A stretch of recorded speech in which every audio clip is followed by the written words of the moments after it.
Yes. In compliance with the Open Public Meetings Act of New Jersey, adequate notice of this meeting, specifically the time, date, and public call-in information, were electronically sent to the Echo Sentinel on the Morris Daily Record and posted on the Township website. The agenda and public handouts for this meeting can be viewed online at www.longhillnj.gov. A public comment period will be held in the order it is listed on the meeting agenda. Okay, Megan, would you please read the statement of presiding officer? Done. Yeah, okay. Boy, this is like kind of confusing me today. Sorry. That's all right. Let's do the Pledge of Allegiance. I pledge allegiance to the flag of the United States of America and to the republic for which it stands, one nation, under God, indivisible, with liberty and justice for all.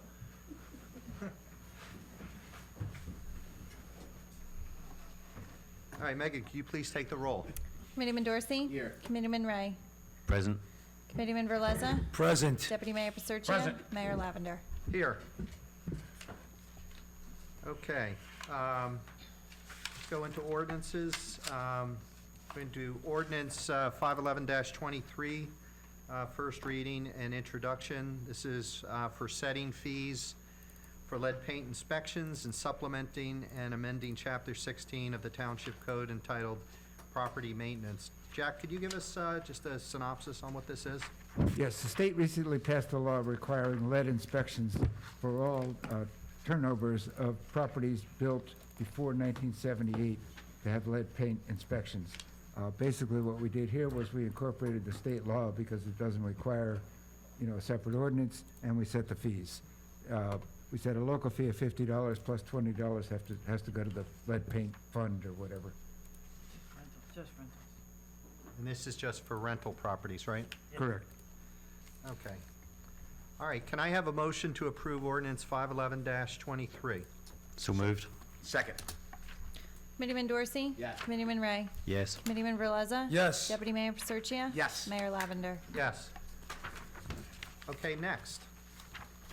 This is something that we talked about last meeting, ordinance 510-23, second reading and adoption concerning off-road vehicles and supplementing and amending Chapter 3 of the Township Code entitled Police Regulations. And there's a copy of this ordinance in the agenda. At this time, I'd like to open the public meeting to comments. Mayor Lavender, if you could just give me 1 second. It looks like the Wi-Fi dropped on the, okay. Hold on 1 sec.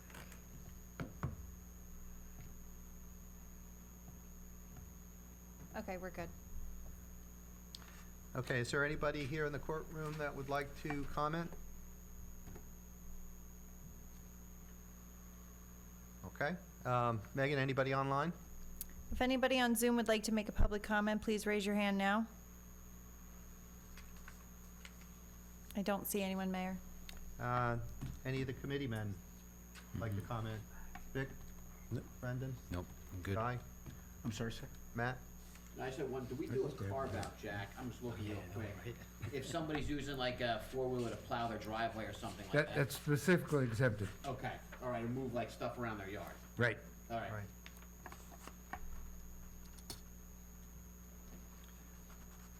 See a couple of people came in. I'll give another opportunity here for the second reading and adoption of 510-23 concerning off-road vehicles and supplementing and amending Chapter 3. No comments? All right, can I have a motion to approve ordinance 510-23? So moved. Second. Committeeman Dorsey? Yes. Committeeman Ray? Yes. Committeeman Verleza? Yes. Deputy Mayor Paserchia? Yes. Mayor Lavender? Yes. Okay. Moving down to consent agendas. Would anyone like to pull a resolution to discuss or abstain from any?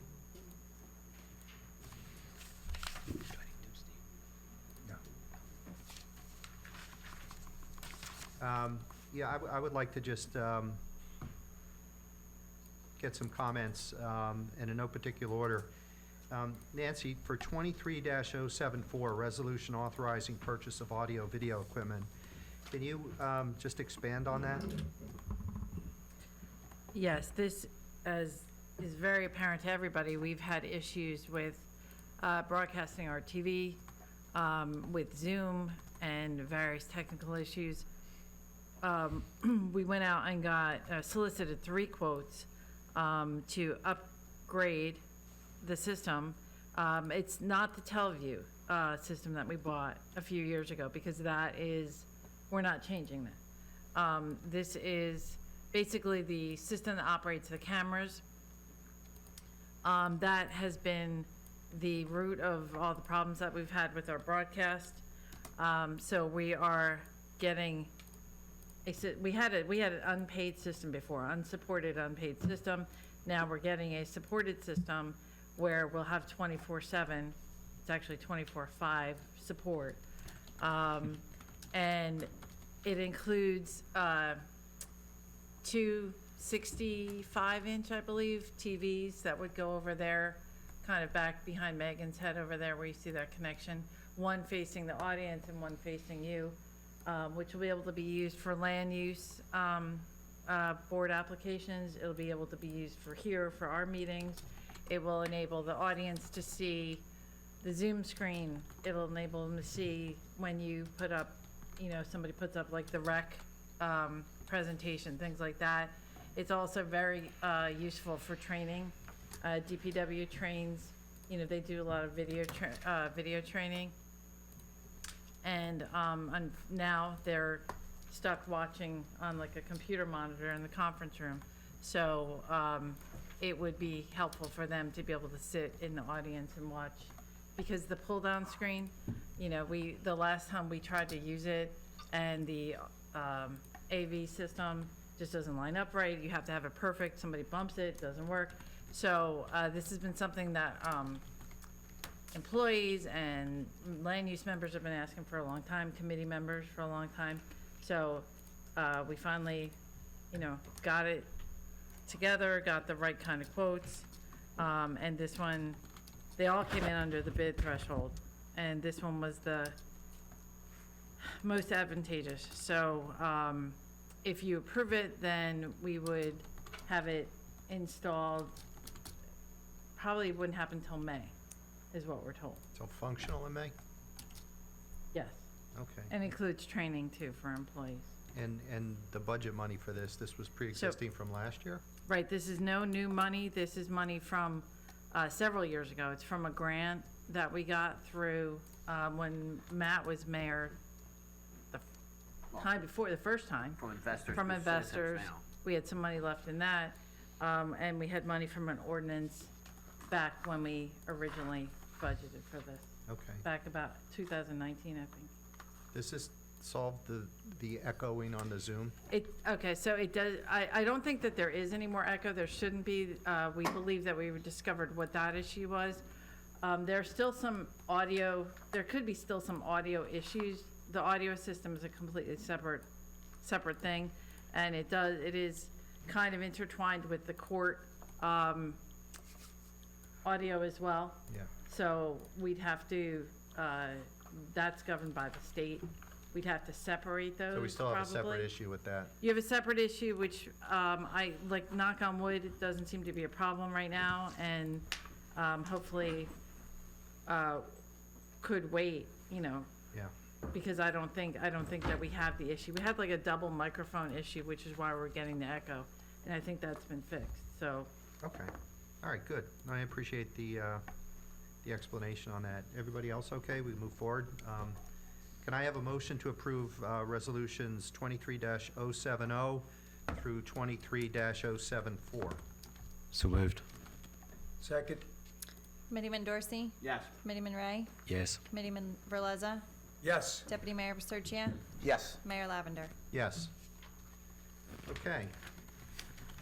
Moving along, liaison reports. Matt, why don't we start down on your end? Sure. All right, from the fire service area, they've responded total to 22 calls to date, which is practically almost every other day at this point. So they're very busy, and the big event is the Venison Dinner, March 11th, Sterling Fire Company. It's not only it's a great fundraiser, it's a good time, and the food is excellent. It's locally sourced venison, and it's also cooked by our firemen. So they do a great job. It's March 11th, 6 o'clock. If you need tickets, see a fireman, and/or go on the fire department Facebook page, their website, or email the Sterling Fire Company, and they'll be sure to get your tickets as soon as possible. From the DPW, they hope that the warm weather actually helped them do some lawn cleanups about a month and a half early. They started them all around the township properties. They're repouring sections of sidewalks around Town Hall, constantly repairing potholes, that's a constant. They're tree trimming along the roads. They did some drainage work, which they completed at Cantor Park, which is down by, I believe, down by the Gillette School side of it. And additional items, please download the Recycle Coach. That'll give you updates on recycling and garbage pickup. It's an app that's free. Also look at the DPW Facebook page. They have a lot of important announcements on there. Compost drop-off is open, so if you want to drop it off during working hours, bring it down. And used motor oil. If anybody has any used motor oil from doing their own home repair work, please bring it down to the DPW because we will use it we recycle it and use it to heat one of the garages. So we put a new heater system in there that runs on used motor oil or natural gas, I believe, but we'd rather use the recycled used motor oil. And I believe we got our first check, didn't we, Mr. Mayor, from recycling styrofoam? That's right. Yes, so we recycled our first batch of styrofoam, I believe it was like $990 an hour, something like that. It's almost $1,000 of styrofoam we got paid for it, but more importantly, we took it out of the garbage system. So thank you to all the residents and anybody else who donated, plus I think we're working with other towns now, so keep up the good work. Thank you. Yeah, and, one other thing I'll add in there, which I think goes to Al's credit and DPW. I know that one of our business partners in town, I'll call that New Jersey American Water, reimbursed us for salt and labor for a water freezing problem. I think it was on Skyline, right? Al, thanks for working with them on that. Wouldn't have happened without you, but also thanks to New Jersey American for being a stand-up group of guys and making right on that. So we really appreciate it. Our thanks go out to them. That's it. Thank you, Mr. Mayor. Okay. Committeeman Pacercia. Nothing to report, Mr. Mayor. Okay. Brendan? Nothing from me. Dick? All yours. All right. The February 22nd, 2023 rec report is as follows. We are in the midst of playoffs for travel basketball teams. Good luck to all our teams, grades 4 through 8. In addition, our Saturday recreation basketball programming will continue through March 4th. Our adult league basketball will continue until May 4th. Tonight, we played virtual bingo, started at 6 p.m., and crowned 5 winners. We are collecting applications for summer employment opportunities in recreation and will begin interviews soon. The online employment application is quick and easy. Join our team this summer. Go to the Employment and Parks and Recreation tab on the town recreation pages on the website for much more information. Ongoing, we have our snow fort contest through March 15th. We just need some snow. Also ongoing on the Long Hill Winter Landscapes Photography, also ongoing is the Long Hill Winter Landscapes Photography Contest through March 15th. Both of these contests are free to Long Hill residents and open to all ages. We just added another babysitting training class on March 18th at 9 a.m. to 3 p.m. at the Long Hill First Aid Squad. It's $119 per student. Class size is limited. Please register online through Community Pass. Also, please note that our February class filled up quickly, so we have added this additional class. Rec Cross, CPR, AED, community classes. We have 2 upcoming independent classes. One is on Thursday, March 9th, from 6 p.m. to 9 p.m., and the other is on Wednesday, March 15th, from 6:30 to 9:30 p.m. Register for either class on Community Pass. Class sizes are also limited. Don't delay in registering. They're $32 per person. We also have adult ceramic class with local artisan Cara Hermes, Hermes, H-E-R-M-E-S, I think you would say Hermes. That's on Thursday, March 23rd, on 7 p.m. to 9 p.m., and it's $30 per student. And at that class, everybody will be making a bud vase. Also, mark your calendars. We have a big event coming up. It is time for our spring egg hunt. Free to all Long Hill children ages 8 and under. It's on Saturday, April 1st, at 10 a.m. sharp at Cantor Park. We'll also have a petting zoo and an adult egg hunt. Also, please watch for a special activity announcement about our spring activity packets and special Peter Cottontail tracking game, free for all Long Hill residents ages 14 and under. And that concludes the rec announcements for this week. Thank you. Thanks, Vic. And, I'll add something onto that. A little bit of a sad note. Our rec director, Lisa Scanlon, is going to be moving on to a different role. She's going to be leaving the rec department. I asked Lisa about it. She said she needed a change. She's been doing this a very long time. It's about 10 years already. And as you can tell, it's a lot of work that she's put in, and it's going to be big shoes to fill. But I just wanted to take this opportunity to thank her. I've been personal friends with the Scanlon family ever since our sons were in kindergarten together. I think Bo Scanlon came up to me and introduced himself to me when he was 5 years old in the way that only he could do that. All of my kids, at least 4 of them, worked for Lisa's in summer camp. So we're really sad that she's moving on, and we wish her well. She's going to stay on at least until the egg hunt is over. I'm sure she'll help us in finding someone to fill those shoes. But I just wanted to take that opportunity on behalf of everyone up here. Lisa, if you're out there listening, we love you. We're sorry you're leaving, but we wish you the best. Thank you. She did a great job. She got a lot accomplished, and she was a pleasure to work with. Yes. Okay. Moving along, administrators report. I don't know that we have anything today, right? I don't have anything. Okay. All right. Because we talked about the checks Right. that came in, and that was great. Talked about the checks, we talked about the TV. Talked about the TV, so that all came up. So let's move on to discussion items. First one we have on here was the food truck. And Matt, I think you talked to Gary about that. Didn't he talk to the chamber? Yeah, Gary got back to us pretty quickly. We mailed him, I think, last 2 Wednesdays ago. I think Gary reached out to the chamber. I think he got a response back, like 2 or 3 days. And the chamber's concern was basically, and I even spoke to some of the local restaurant owners, and their concern was the same thing, is, hey, we have to pay taxes. We have a business here, and these people are just kind of rolling up and really have no taxes to pay. We don't know if they're clean or inspected, and they're stealing our customers.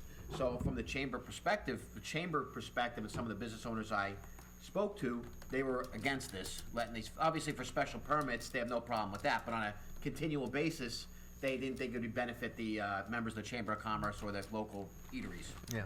Brendan, I had a question for you, because you've had the food truck festival at the Millington Fire Company. How do you handle that?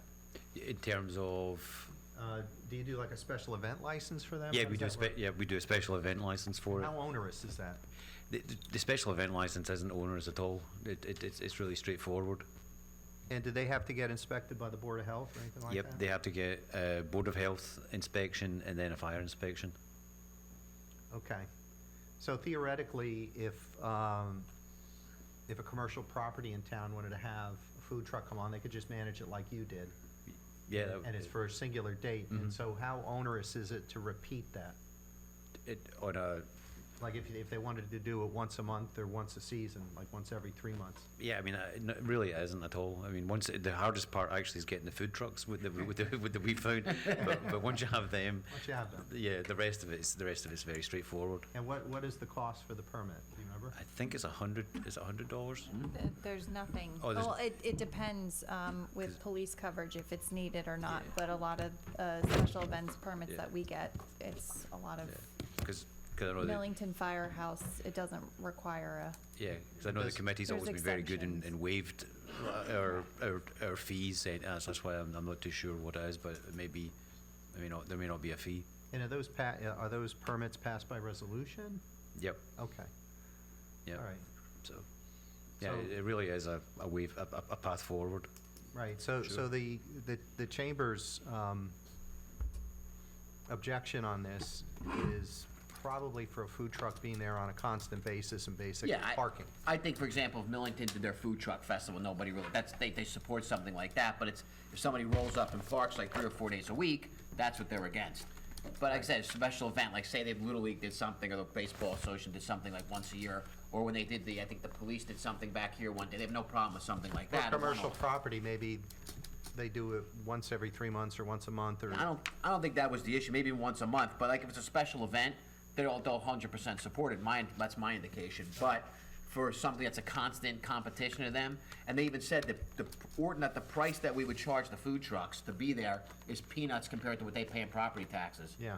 And that was one of their biggest concerns, plus even the people in Valley Mall, they asked them, the other stores didn't want them around either. Got Can I it. make one comment about? Yeah. There have been 2 food trucks that have been, people have noted around town recently.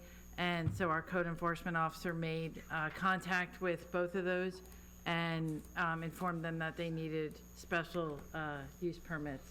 Because they, in one case, they hadn't even applied for the inspections, so they're being addressed.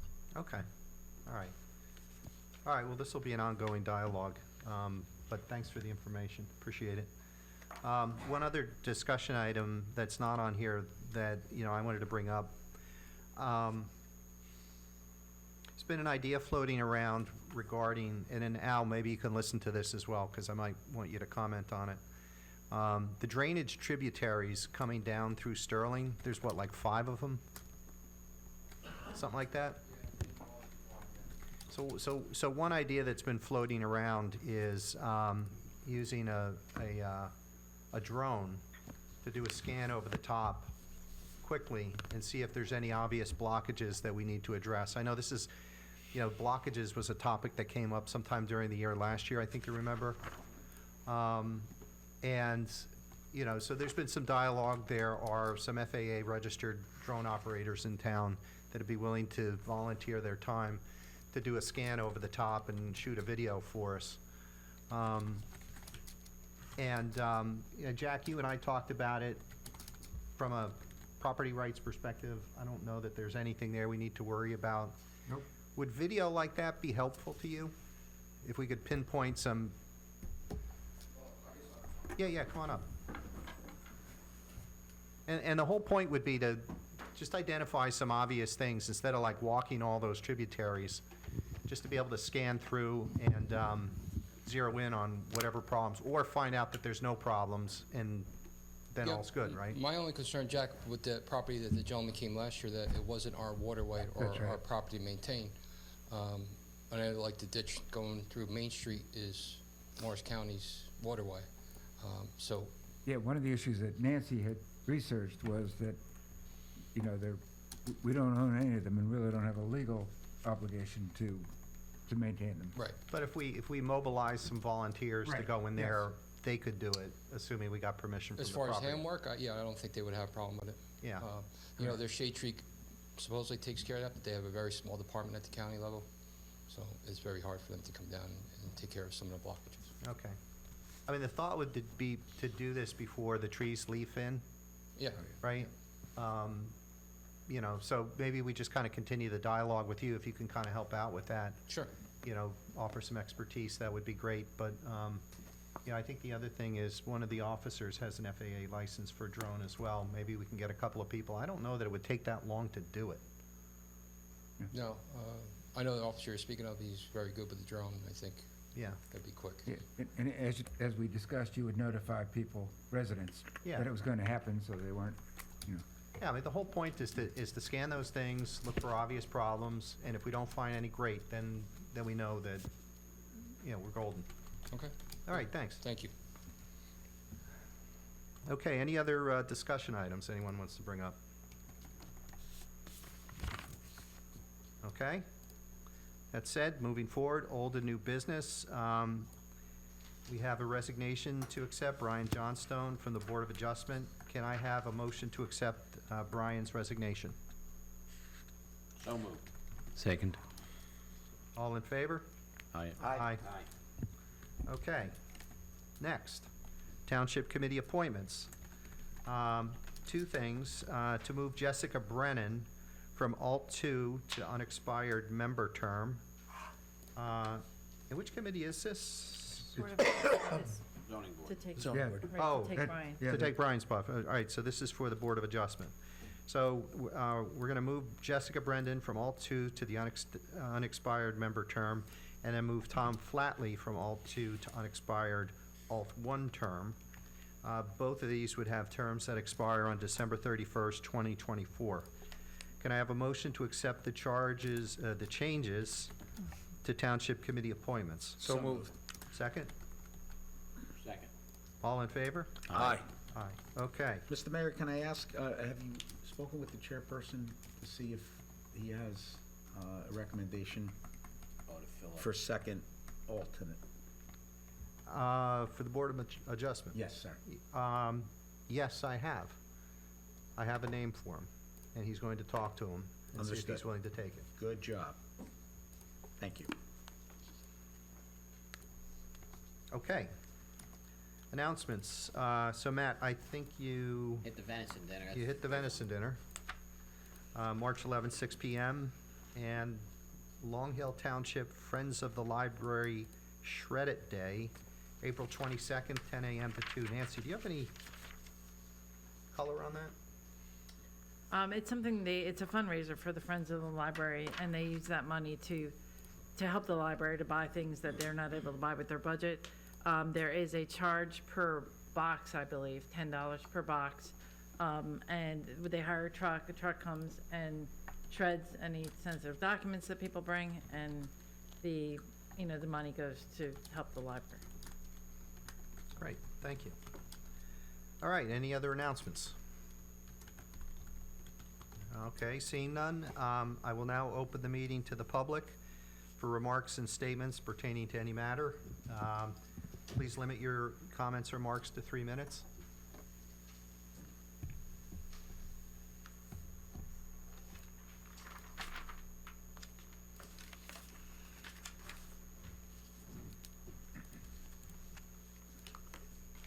Good evening.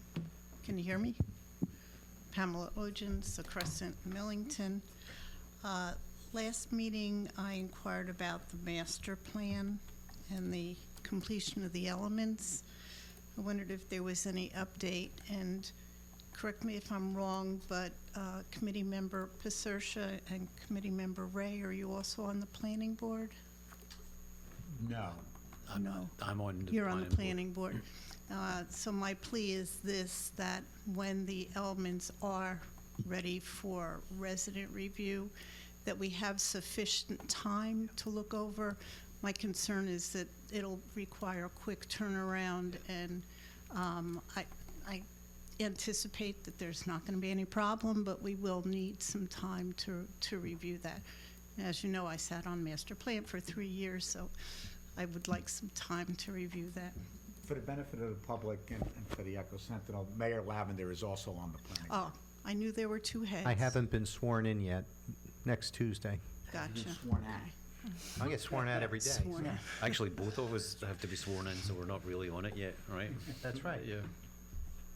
So then I address that comment to you too. This morning, as I do periodically, and this is my last point, I looked at my email and I saw the latest Echo Sentinel, and I wondered, as I read it, the article that's titled "Naga Dispute Fueled Records Request Slam Long Hill," and it just struck me, why now? Why are we speaking, we being Mr. Mayor and Attorney Pigeon, to the Echo Sentinel now? To me, and I'll just speak for myself, it looked like a cheap shot against two residents of this town. And I really, really had hoped that we were moving away from that kind of behavior. So it surprised me first that why now, when the town, did I lose my voice? No, the battery.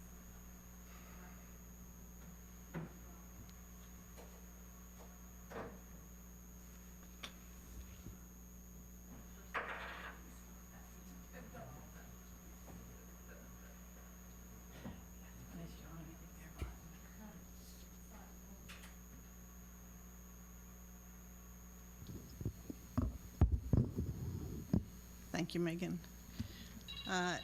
So I wondered why this article was being released to the Echo Sentinel at this time. Yeah, can I answer you? Well, let me just finish Okay, with. finish up. Did I exceed my 3 minutes? No, finish your thoughts, and then I'll answer you. Oprah costs were, according to this article, roughly $8,500. We know the prior issue of the Echo Sentinel illustrated the settlement costs, and that there'll be a minimum of $20,000. And it's been said that the township is debt-free with the sale of the sewer system at approximately $12 million. So to me, $8,500 for requests from residents of this town for documents that they perceive as needing their review is a drop in the bucket. And why does it have to come out in the newspaper? It just seemed punitive to me. We have a township committee. Let's put it on the agenda. Let's discuss it at that time. Thank you. And I'll sit and Yeah, listen let me to your respond to you. response. So first off, that wasn't an article that was released by the Township Committee. That was a request from the Echo Sentinel to talk to me. And a number of questions were asked. And it's incumbent upon me to answer the questions truthfully and to put things in the proper perspective. And so Nicole, who's sitting right in front of you, she and I had a conversation on Saturday. She wanted to explore the Oprah situation a bit more, because it has been an issue. It's been things that have come up in session here a number of times, and I answered the questions. It's not something that I sought to do, but like I said, it's incumbent upon me to tell the truth and to put it in the proper perspective as we see it. So it's by no means punitive. It just is what it is. So I hope you can accept that. In my ad, I did not initiate it either. I also received a phone call from Nicole, who asked specific questions, and I responded to her questions. But it was not initiated by the township, it was initiated by the Echo Sentinel. Oh, thank you. Any other folks like to come up?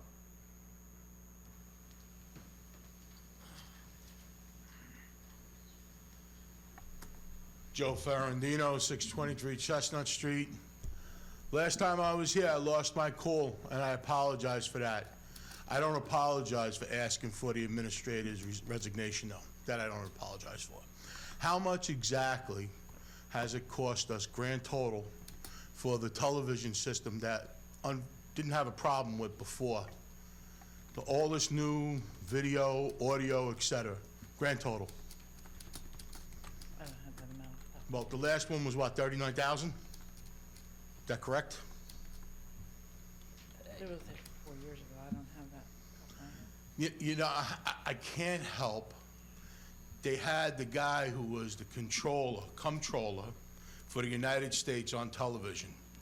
And they were asking him if he knew where the COVID funds went, and he didn't. He didn't know that billions of dollars went to CRT. He didn't know that billions of dollars went to Planned Parenthood. He didn't know where other money went. But that's his job. And unfortunately, like I said before to all of you, I don't know why you do this. I can't fathom the reason. But it is your job. Somebody should be able to answer how much money was spent for the system, for the television station. Nobody can answer that question. How about this one? So Joe, let me interrupt you. I don't know that you can expect us to pull that right from our fingertips right now. You could ask any number of questions on money.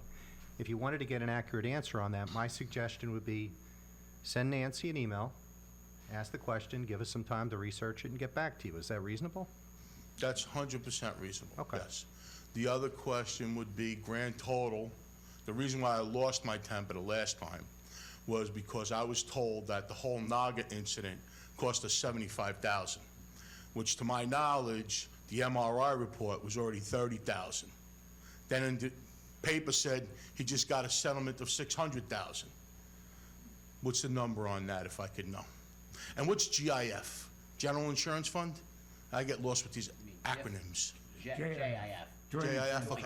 Joint insurance. So fund. they paid out the money they did, and then after that, we paid 600,000 out of the Oh, town? no, not even It was close. grand total. You wanna explain it?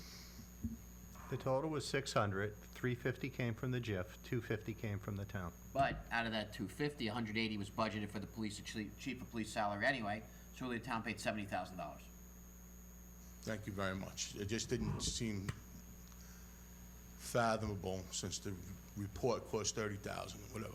The other thing, at a meeting before, there was a talk of when Mayor Dorsey and Deputy Mayor Pacercia are not around, that the administrator would be able to make decisions unilaterally. Do you recall that?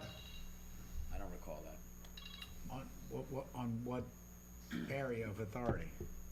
If you and Mayor Dorsey were not around, then the town administrator would take it upon themselves to make decisions, As in third in charge.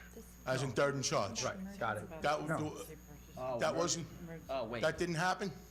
Was it about emergency purchases? Whatever it was. I don't know what else it I think it was regarding emergency purchases. Possibly. The reason why I'm asking, because the whole idea of America was that there be no centralization of power. And by the administrator having power when the deputy mayor and the mayor are not around, it seems like there's too much power centralized in one position, especially a position that nobody in this town voted for. The rest of you sit up here were voted for, except Mr. Pigeon. He was also appointed. The rest of you have to answer to the taxpayers, the voters. The administrator and the lawyer do not, and Megan, of course. That's my concern, that there be too much people that answer to nobody but the town council, not the people themselves. Thank you very much for your time. Thanks, Joe. Thank you. Thanks, Joe.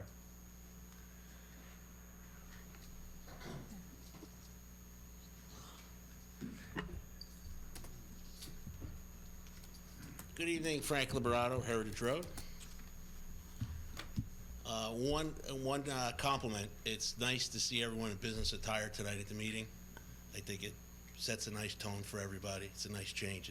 It's appreciated. Three topics I'm gonna hit on real quick. First one was, just to pick up on something that Mr. Ferradino brought up regarding the settlement. So I understand, reading the article and your explanation, how the monies were split up. Do we have now a final total of, because I don't have the stuff for this year, but the bills for Parikh, Hatfield, Pruzanowski, and Mr. Pigeon's time all spent on the Naga matter from beginning to end? Do we have a number roughly of all those combined to date? Have you gotten final billing as far as for all those attorneys? I know you had said that Hatfield was being reimbursed by the JIF, but I know there were other attorneys that weren't part of the JIF. So do we have like a total out-of-pocket cost now above and beyond what the settlement split was with the JIF for the lawyers that we paid? I have not. If you'd like me to do it, I can do it. We can do that. All right, so you guys have my email, so if somebody could maybe email me that and give me the final grand total just to see, what that was. And in regards to the JIF having a payout, like it's just with insurance, I have a business, so when you have a payout at some point, I assume it's gonna affect our premium. When we come up for renewal, I guess that goes on your loss runs and might increase our overall insurance with the JIF, I would assume. It usually does not. Comment? It usually does not. He usually doesn't. So you have claims and it just holds the same, there's no increase year after year? There's an increase in everybody's insurance based on the budget for the JIF. There are multiple towns in the JIF. Right, because it's And- shared. Right. But they don't penalize you based on if you have a claim. Yeah, I think we have past history too, because we had a number of claims during the storm, right? We did have claims during the Yeah. storm. And we Well, I had wish the- they would let me in and join that insurance. And then we had claims with the windstorm last year with the lights that fell down in Myersville. So we have a little bit of a history on understanding what the dynamics are. All right, that's good. My second item I want to talk about, in light of recent events last year with personnel issues, which, obviously this issue with, the chief is behind us, Administrator Malou, how many full-time employees does the township have approximately, currently? You know, rough number, 65? about 65, okay. And, you know, doing a little bit of research, you know, thinking about personnel and stuff, I've come up with about, what I've been told about, you know, since 2017, we've had about 16 employees, plus or minus, vacate their positions for various reasons.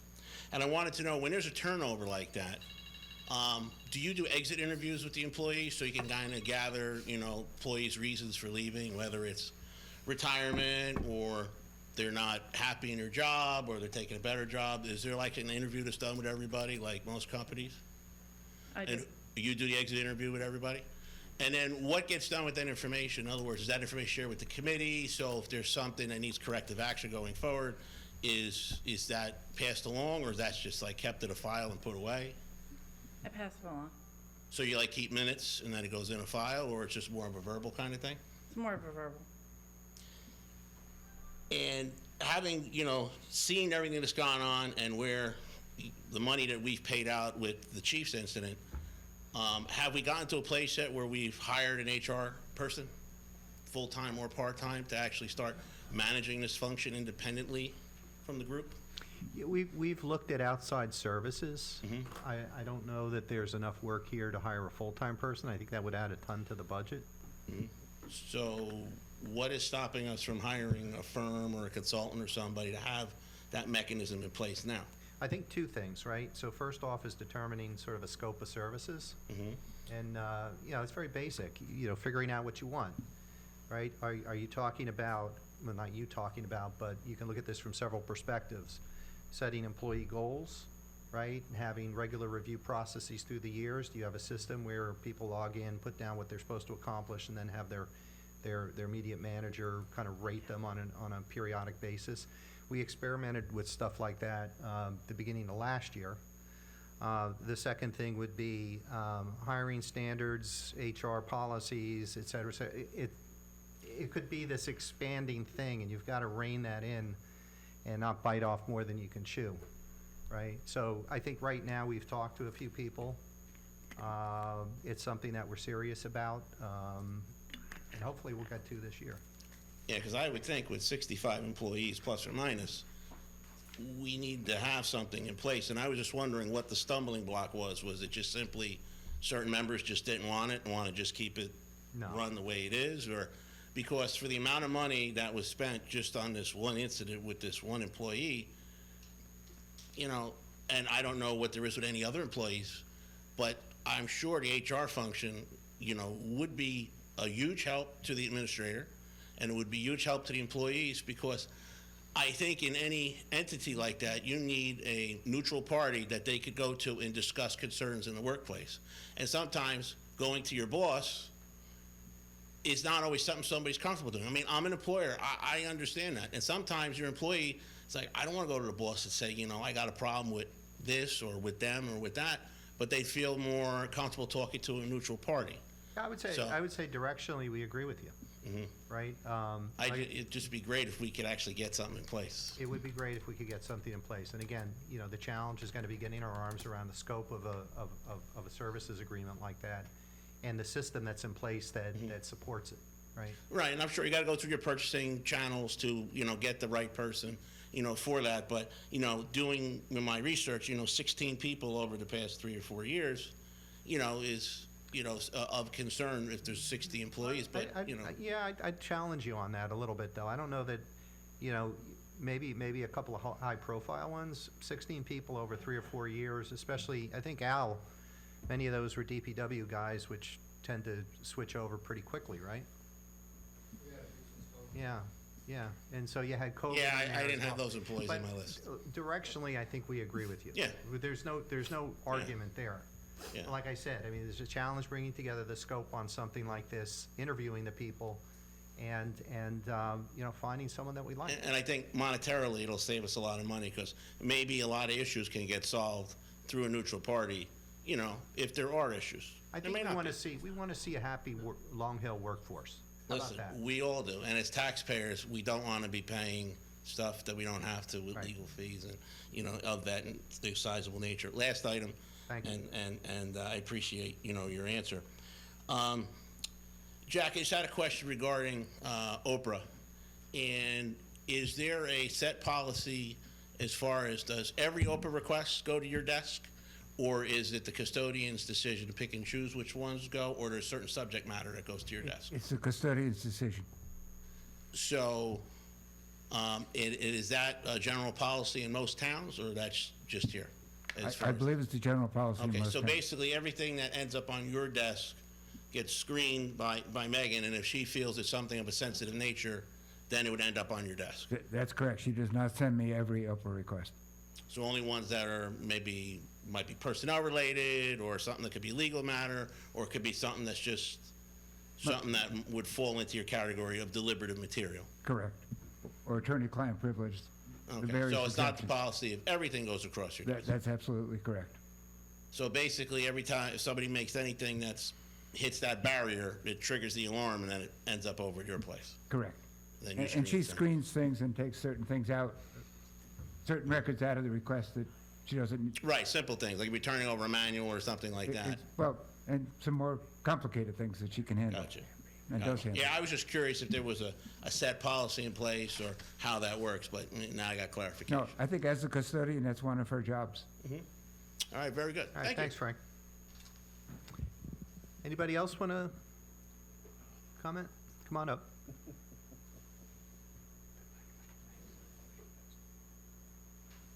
Good evening, everybody. Hi. Hello. Paul White, 25 Darty Ave. I'd like to just bring up the ATVs. I know it's a small thing. You know, we did pass that. You right? did pass it. Yeah. I remember last time you said you were going to be open for discussion, the last We were. meeting, It kind of like just happened so quickly. so we you didn't got get a here? chance to speak on it. That wasn't really fair, but, all right.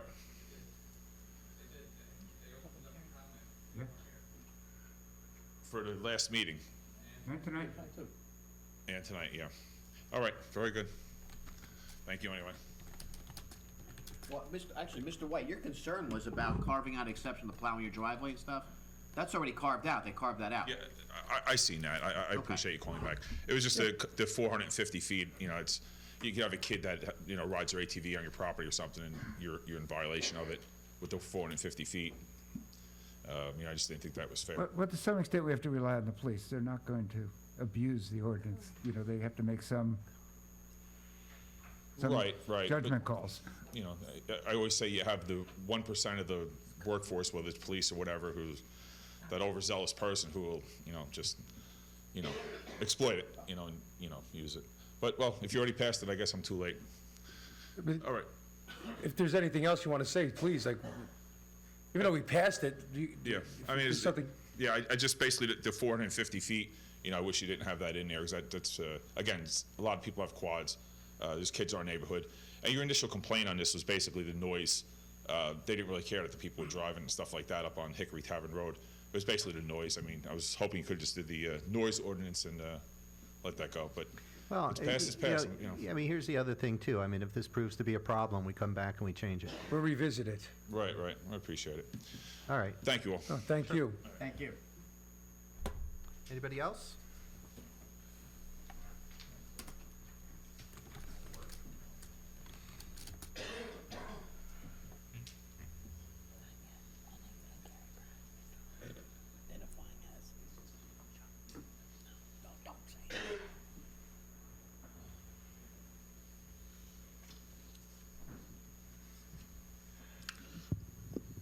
Mr. Dorsey, appreciated your pantomimes. No, it's down at end. Dennis Sandow, Millington, speaking tonight for the Long Hill Chamber of Commerce. At your last meeting, you approved the permit for the 21st Annual Street Fair, which will be held on April 23rd, 2 months from tomorrow.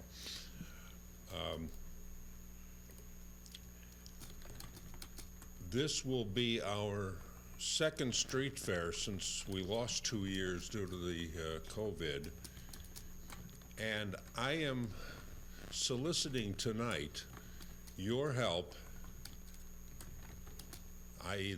the entire township staff, to make the street fair a more attractive event. Now, first of all, I've got to thank the police and CERT and first aid squad and fire for the help they give us every single year. No question about that. But, did I miss any? Oh, and Public Works, excuse me, Al. But I am suggesting that this year, the township itself should make a full court appearance at the street fair. And let me give you some suggestions.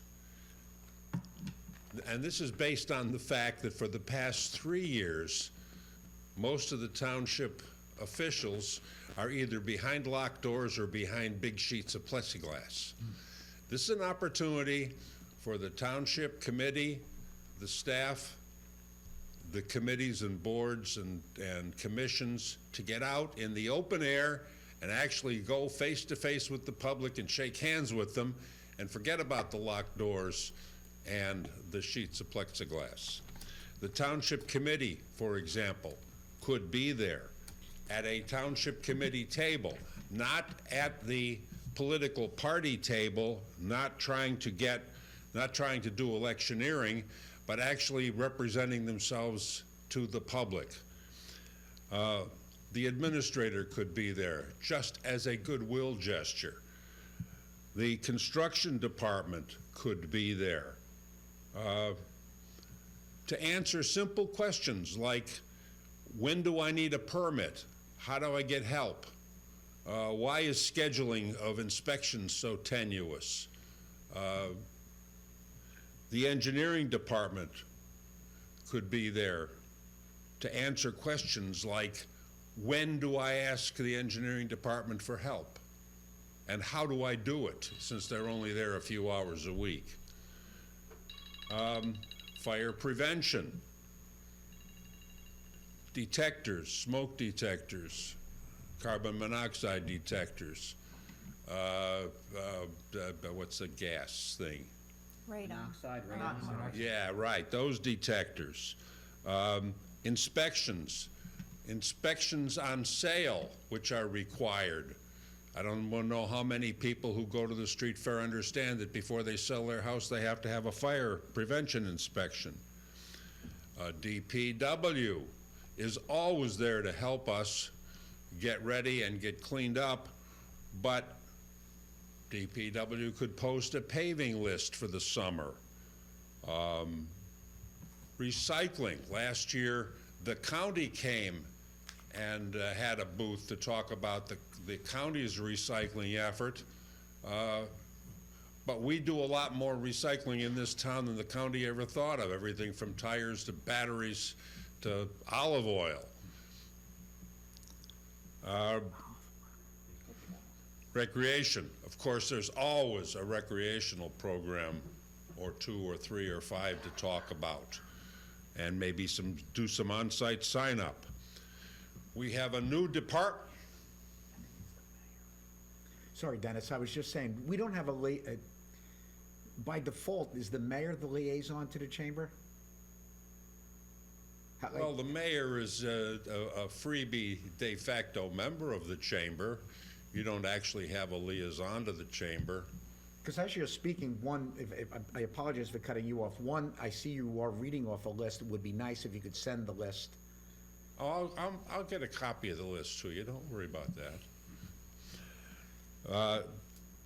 Social Services Department is brand new. Does anybody in town know what the Social Services Department does, other than schedule a senior bus? It would be nice to have an introduction to a new department at the street fair so that people wandering by can find out what's going on.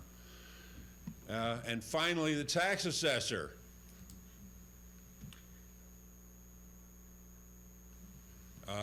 What is this reassessment every year all about? How does that work? Why do I get reassessment in a postcard every year? And every 4th year it jumps dramatically. Explain that to me. And Dennis, I think that, I read a thread on social media, which I've been trying to wean myself off of. Maybe for Lent I can give it up. It was, residents have their lives to lead, and they don't have time to really understand and research all this stuff. But it took a direction that I was surprised that some people, in fact, were speaking on that topic and not really understanding where their tax dollar goes. And I've already spoken with the county, I was gonna call him freeholder, but the commissioner director. It would be nice if we even had a notice meeting, it doesn't have to be at a township committee meeting, to explain all that. We can have the tax assessor there. I know you'd say go to Main Avenue, but maybe we can have a meeting here. I can give you an audience of 4,000. You can't do that with a scheduled meeting. Not all 4,000 are Long Hill residents. That's true. But to move along with my list, then there's the committees. The beautification committee wants to sell rain barrels. I have even volunteered that the street fair would be a good place to make that sale, to give that pitch. We should encourage that. Environmental and open space. Just a booth that says, what do we do? Shade Tree has programs that they could hype on the street at the street fair, maybe sign some people up. And finally, the biggest one of all, Megan could be there with her Are you watching my sign kids? up for committee sheets. Because we're always having a shortfall of volunteers for these committees. But what I'm suggesting is, again, a full court press by the township to make the township a part of the street fair. I will comp the booths, no problem, no cost to you. All you gotta do is put in some hours and make some preparations and get out there on the street and meet the public. And if the township committee wants to appoint a coordinator to work with me and give me the lineup, I would be more than happy to spend whatever time it takes to make this happen. Thank you. Dennis, thank you very much. I think everything you said was a great idea. I'd appreciate if you can get that list to us, maybe to the mayor, and the mayor can distribute it. It reminded me visually, I'm thinking, for those who have had the pleasure of visiting colleges with their child, and that's what they do on those days. They have all the booths, and you can go to whether you want to play a sport, et cetera. And so I'm visualizing what you're saying. I think it's a brilliant idea. Yeah. And I would add, when I was mayor, for National Night Out, I participated in a dunk tank. So I think it would be important if the mayor would volunteer. I would love to put you back in the dunk tank. No, the mayor. People like the mayor. No, I was told the deputy mayor. He's got experience. There is also a stage, which we try to keep busy all day. And if you guys want to organize a singing group, you can sign up for that too. Dennis, thank you. Thank you, Dennis. Great idea. Excellent ideas there. Dennis, thank you. I'd like to sign up, or I'll be there all day for a booth for the township committee. If we're all good with it, I'll sign up now. Yeah. Any, I already put it in my calendar. anybody else in the audience here like to talk? Megan? Well, before we go to Zoom, Dennis actually reminded me of something. Okay, go ahead. On Tuesday night at 6:30 at Millington Fire Department is the chamber meeting, right, Dennis? 6:30, new members welcome. So we're having a Chamber of Commerce meeting, 6:30 Tuesday, Millington Fire Company. Thank you. You're welcome. Thank The you. 28th? 28th. Megan, anybody on Zoom? If anybody on Zoom would like to make a public comment, please raise your hand now. Gary Pratt would like to speak. Senior night. Go ahead, Mr. Pratt. Thank you. Good evening. Hold on one second. We're gonna raise your volume, Gary. Okay. Just keep talking. All right. I can babble on incoherently, no problem. Yeah, you can sing, recite poetry. Keep going. I think your decorum rules might work against me there. No, there we go. We hear you fine now. Okay, great. Thank you. So I wanted to ask a couple of questions. One, in reference to the Oprah situation. I think one of the things that needs to be kept in perspective with the Oprah requests, I think that quite often people feel that Oprah requests have to be made because information is not forthcoming at township committee meetings. I see a lot of the Oprah requests and a lot of the materials that are in response to the Oprah requests, and quite a bit of that seems to be questions that are asked of the committee, and it appears that the routine is that someone will ask a question of the committee, they don't get a response, they file an Oprah request, it goes through the review process and everything else. And I'd like to ask whether it would be, we've talked about transparency before. I'm just wondering how avoidable some of these Oprah requests could be if, again, if information was more forthcoming at these meetings. Yeah, I'd have to hand that one over to Jack. I mean, it's so dependent upon the information being asked for, right? I don't know that there's any particular algorithm or process that could be applied without knowing what information's being asked for. I'll put, go ahead, Jack. Yeah, I was going to say I agree.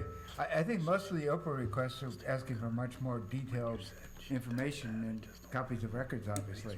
So I'm not sure most of the Oprah requests would be satisfied by answers at a township committee meeting.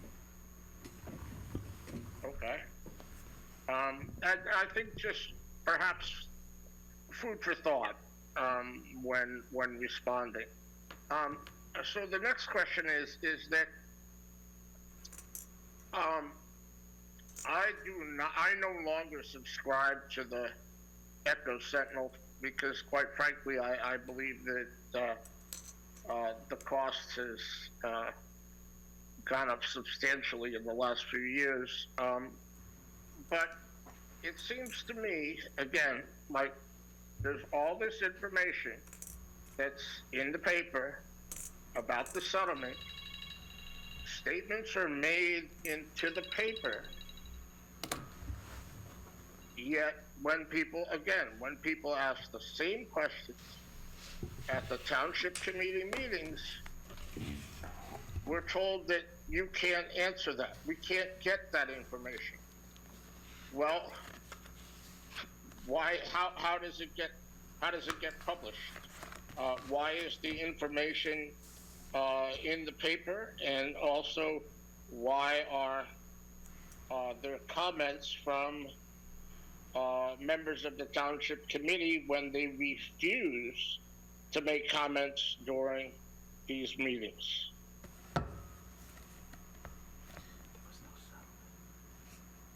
Can you give a specific example, Gary? Sure. Every time a question is asked, for example, it was stated tonight that the JIF was paying $350,000 and that the township was paying $250,000. That information was, it was asked at the last meeting, what was the settlement going to cost us? Oh, we can't talk about that. There's a confidentiality agreement as part of the settlement. Well, how come it's in the paper? So what happened there, Gary, there is a confidentiality clause in the agreement, and we were not able to talk about it. And at a certain point, it was allowable to be Oprah'd. Then it got out into the public domain. And being that it was out in the public domain, we were able to comment on it, which we did tonight. 7 day, remember the 7 day? Yeah, there was like a 7-day rescission period between the signature and the effective date on it. So it's a little bit of a mechanical thing, Gary, but it worked the way it was supposed to. Maybe Jack wants to comment. Yeah, if I may, Mayor. The agreement contained a provision saying neither party could disclose the substance of the agreement unless required to do so by law. So the Township Committee really couldn't discuss it until Oprah requests were submitted, because at that point, the township was required to release it by law. So it was just to comply with the settlement agreement language, and it was really a matter of timing, because the Township Committee was unable to comment at the last meeting, but in the interim period between that meeting and this meeting, they could. So I think it was more of a timing issue than anything else. Yeah. So Okay, I appreciate that, but I think that goes back to my first question. Is, again, you just said that the reason it came out is because it was Oprah requests were made, which were required to be responded to, which put the information out in the public. Well, that could have been avoided if so, Jack, if the committee or you, as their counsel, are aware that the information that people are asking is going to be subject to Oprah, if a person, instead of asking the question at the meeting, submitted an Oprah request, the answer would be provided. Why do we have to go through that process instead of, for example, you advising the committee members that, well, that the information that's being asked is, if somebody Oprah'd it, they'd have to give it. So why not just, it seems like so that article made the implication that, money was being wasted by residents making Oprah requests. Well, it seems to me, if you know it's going to be Oprah and you know you're going to have to answer it, why not just answer it right from the beginning? Yeah, Gary, I think your comment makes a lot of sense. However, my concern was if we had done that, we would have violated the terms of the agreement. Well, there was also, in the contract itself, Mr. Pratt, the release, the release was signed, whatever that Tuesday was before the meeting. I forget the exact date. And, what was it? 7th. It was signed on the 7th. And then it didn't go into effect officially until 7 days after it was signed. So it didn't go into effect until midnight on the 14th. So we couldn't discuss it because at that point it still wasn't a done deal because it was a 7-day rescission period. So if we had a meeting on February 15th instead of February 7th, or 8th, we would have been able to discuss it. But because it wasn't official until 7 days after it was signed, it was not an official deal and we couldn't talk about it. And getting back to the Oprah question, I think that if we had discussed it at a public meeting before we received Oprah requests, that in that case, the disclosure would not have been required by law, and we would have been in breach of the agreement. Right. There's two reasons. So Gary, I hope it sounds confusing, but I hope you can understand that. What's your next question? I just wanted to say that I appreciate the answers, and I would just suggest that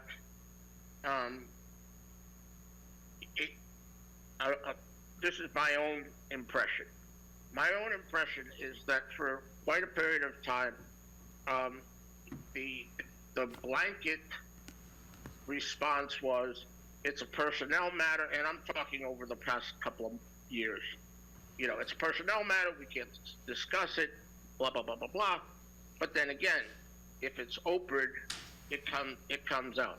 I just hope that when committee members give those responses, that it's not just a rubber stamp response that, you can choose to, stand behind. So that's all I'm saying there, and I don't need a response. I'm just asking you to do that. Okay. The other question I have. Gary, if go I could ahead. just interject briefly on that last comment, that it was a personnel matter until there was a settlement agreement, and there's case law that says that settlement agreements are operable. So prior to that, we really couldn't discuss it because it was a personnel matter. And I'm sorry to get bogged down in these technicalities, but that's what we were facing. All right. Thanks, That's Gary. okay. I appreciate that. I think that's important for Yeah. for residents to understand. All right. Another question that I have. This is my last question, and Okay. that is that so the township is paying out $250,000. What I'd like to know is what action has or what action does the committee intend to take to rectify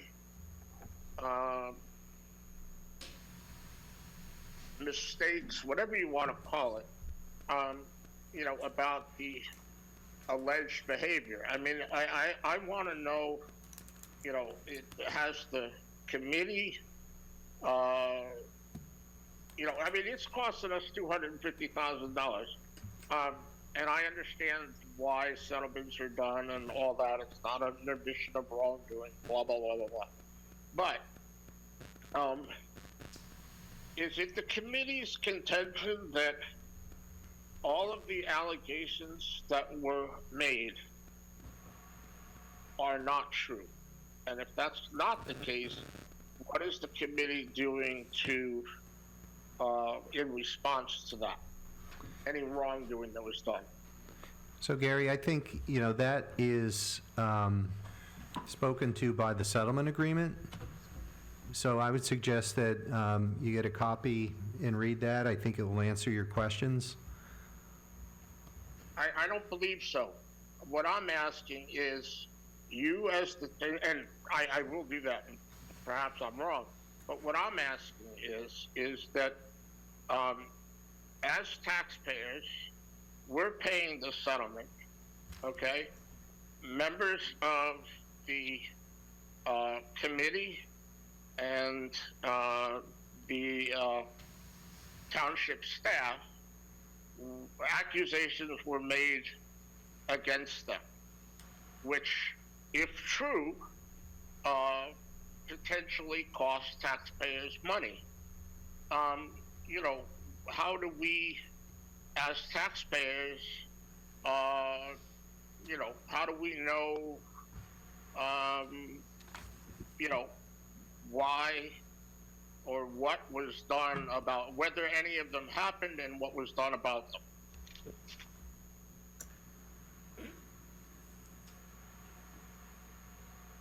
Gary, I'll refer you back to the settlement agreement. Within the first few paragraphs of it, it's spoken to in there. And, I would just recommend that you read that.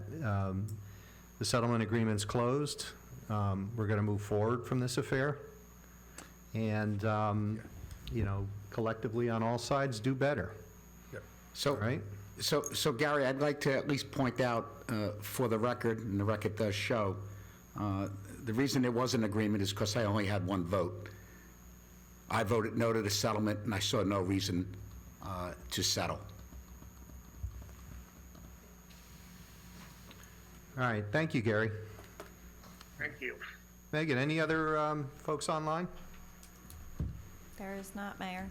Okay, that said, then can I have a motion to adjourn? So moved. Second. All in favor? Aye. Aye. Thank you, everybody. Good night. Thank you. So fake.